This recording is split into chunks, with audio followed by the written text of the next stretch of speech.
Good morning, it's Anthony Linford here with Chapter 9 of This England. George is back in the call centre, ready to start another shift on the lines and to be there helping customers. So I will jump right in. 7:55, 5 minutes before the lines open. George sits at his desk with the rest of the floor slowly coming alive around him. Outside the windows, the morning is wet and grey. People come in shaking rain from coats and scarves, then hanging them over the backs of chairs or draping them across low partitions between the desks. Someone near the air conditioning vent mutters to nobody in particular, "I can't get it right in here. We either freeze or boil." A few tired laughs. George is bringing the last of his systems online. Screen after screen wakes up across his monitors. Passwords, security checks, databases opening. Routine, safe ground. And strangely, he feels relieved to be back. Last night with Gladys hadn't been easy. He pushes the thought away and glances across the aisle. Abdul's already seated, still, quiet. Pinned to the soft board behind Abdul's desk is a small page of Arabic text, a passage from the Quran. Abdul reads it silently every morning before the phones begin. George watches him for a moment. There's something steady about Abdul this morning. Peaceful almost. Prepared. As if he has already settled himself before the storm of the day. George finds himself wondering about what he must feel like.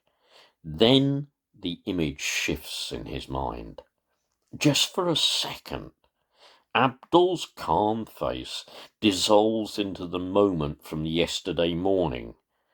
Abdul standing beside his desk, quiet but firm. Asking George to remove the Union Jack screensaver from his computer. The memory flickers, and George can and before George can quite catch it, another face pushes into the frame. Mr. Patel, the shop owner. George sees it again in a flash. Mr. Patel's hands shoving the flag-draped attackers sideways into the crisp display.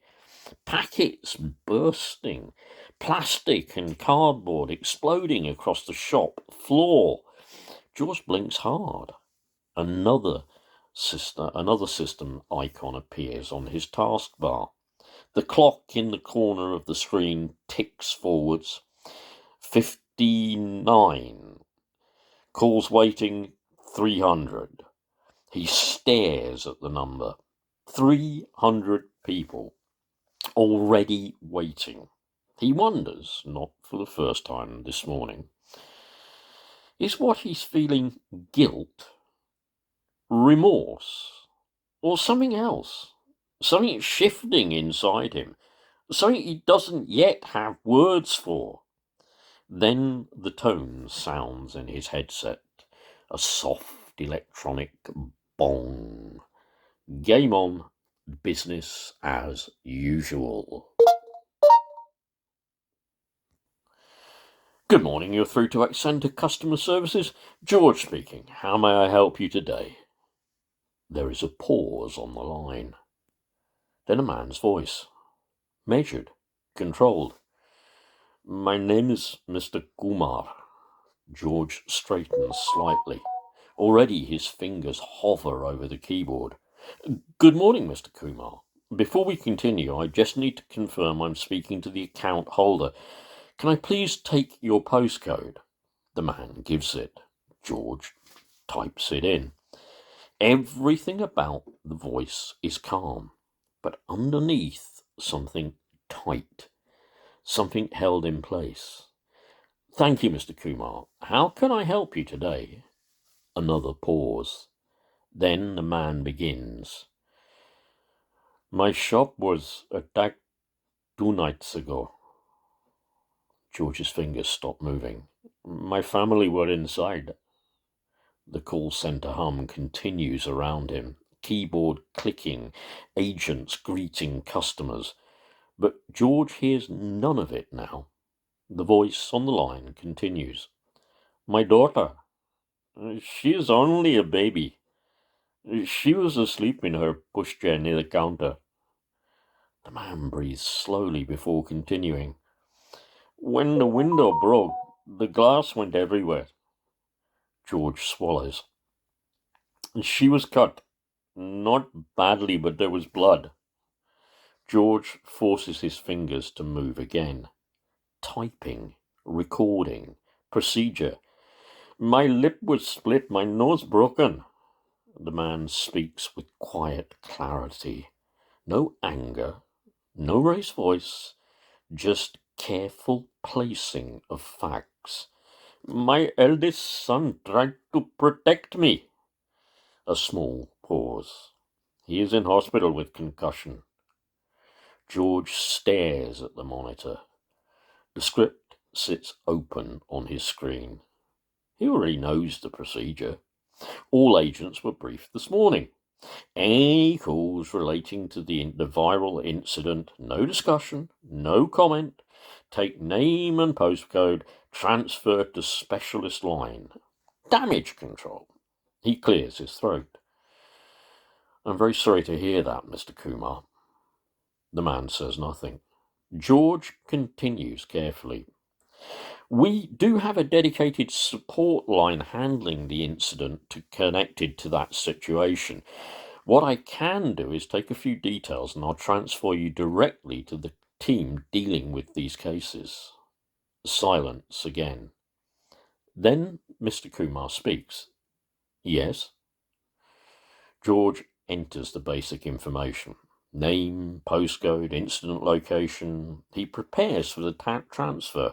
His fingers hover over the transfer key. And then Mr. Kumar says something else. One thing before you transfer me. George freezes. Yes, Mr. Kumar. The man's voice remains calm. I saw you. The words land quietly, but they land hard. George feels the pulse quicken in his neck. I beg your pardon? You were there. A small pause. In my shop? George's eyes flick to the call timer. 3 minutes 42 seconds. The voice continues. You ran from the street. George grips the edge of his desk. You pulled a young boy away. Another breath. And then you ran. The call centre noise floods back around him. Someone laughs 2 desks away. A supervisor walks past. George forces his voice to remain steady. Mr. Kumar, as I mentioned, I will now transfer you to... I remember your face. George's hand trembles slightly on the mouse. You were wearing your work clothes. A beat. A fleece with your company name. George stares at the screen. His own reflection faintly visible in the dark glass of the monitor. You ran from the shop, Mr. Kumar says gently. George notes the call time on the Union Jack blotter beside his keyboard. 9:03 a.m. The pen presses harder than necessary. The ink digs slightly into the paper. Procedure. Stick to procedure. He inhales slowly. Mr. Kumar, thank you for providing that information. I'm now going to transfer you on to a specialist team who will assist you further. A pause. Then the man replies, thank you. No anger, no accusation, just those 2 words. George presses the transfer key. The line clicks, a soft transfer tone. Call complete. George removes his headset for a moment. Just for a moment. The floor hums around him. 300 calls has already climbed higher. He looks at the time he wrote on the bottom, on the blotter. 9:03. The ink is still wet. Well, as always, chapter 10 will follow shortly. Again, if you like this, please pass it on. Please share it on all social media platforms. Anyone looking for me on Facebook at the moment as Anthony Linford, well, at the moment, I'm in Facebook jail. I may never come out again. It's obviously a life sentence if I don't come out.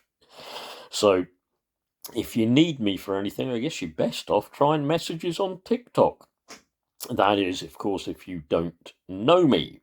If you know me, well, you can also try me on WhatsApp. Obviously, if you got my mobile, well, call my mobile. Bye.